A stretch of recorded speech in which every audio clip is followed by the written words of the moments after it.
जय हिंद दोस्तों, स्वागत है मेरे YouTube चैनल ट्रेंडिंग न्यूज 66 में। कच्चा तीवू द्वीप पर एस जयशंकर की प्रतिक्रिया। विदेश मंत्री एस जयशंकर ने सोमवार को कांग्रेस और डीएमके पर निशाना साधते हुए कहा कि पार्टियों ने कच्चा तीवू मुद्दे को ऐसे उठाया है जैसे कि उनकी कोई जिम्मेदारी नहीं है। दिल्ली में एक संवाददाता सम्मेलन को संबोधित करते हुए एस जयशंकर ने कहा कि हम जानते हैं कि ये किसने किया, हम नहीं जानते कि इसे किसने छुपाया। ठीक है, जनता को यह जानने का अधिकार है कि कच्चा द्वीप श्रीलंका को कैसे दिया गया और यहाँ तक कि 1976 में भारतीय मछुआरों के मछली पकड़ने के अधिकार भी क्यों छोड़ दिए गए। संसद को ये आश्वासन देने के बाद कि 1974 के समझौते में भारतीयों को मछली पकड़ने के अधिकार की रक्षा की गई है, भारत को श्रीलंकाई अधिकारियों के साथ बैठकर समाधान निकालने की जरूरत है। मुद्दे की पृष्ठभूमि पर प्रकाश डालते हुए जयशंकर ने कहा कि पिछले 20 वर्षों में 6184 भारतीय मछुआरों को श्रीलंका द्वारा हिरासत में लिया गया और 1175 भारतीय मछली पकड़ने वाली नौकाओं को श्रीलंका ने जब्त कर लिया, हिरासत में लिया गया और पकड़ भी लिया।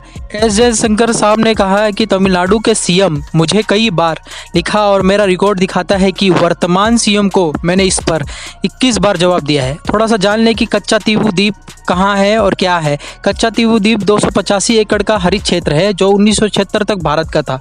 साल 1974 में तत्कालीन पीएम इंदिरा गांधी ने श्रीलंका राष्ट्रपति श्री मावे भंडार नायक के साथ 1974 और 76 के बीच 4 समुद्री सीमा समझौते पर हस्ताक्षर किए थे।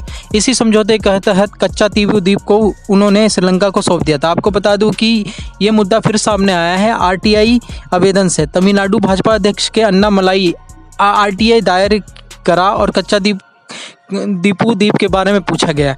आपको बता दें कि इसके जवाब में ये सब जानकारी निकल के सामने आई जिस पर प्रतिक्रिया पीएम द्वारा भी दिया गया और भाजपा पे हमला किया गया। आपको बता दें कि ये उस समय समझौता हुआ था, लेकिन अब जाके इस पे पछताना पड़ रहा है, खासतौर तो वहाँ के साइड मछुआरे मतलब तमिलनाडु के रहने वाले मछुआरे को।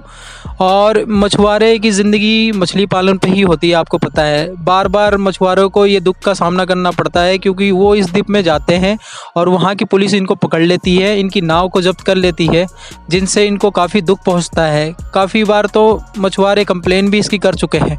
प्लस में ऐसा करना चाहिए पीएम को कि इस द्वीप को दोबारा मांगना चाहिए क्योंकि बहुत कुछ इस द्वीप से आने से हो जाएगा, क्योंकि जो समुद्र का एरिया रहता है उस साइड जीवन मछली पे ही यापन पे चलता है। अच्छा लगे तो like, share, comment and subscribe कीजिए दोस्तों। जय हिंद।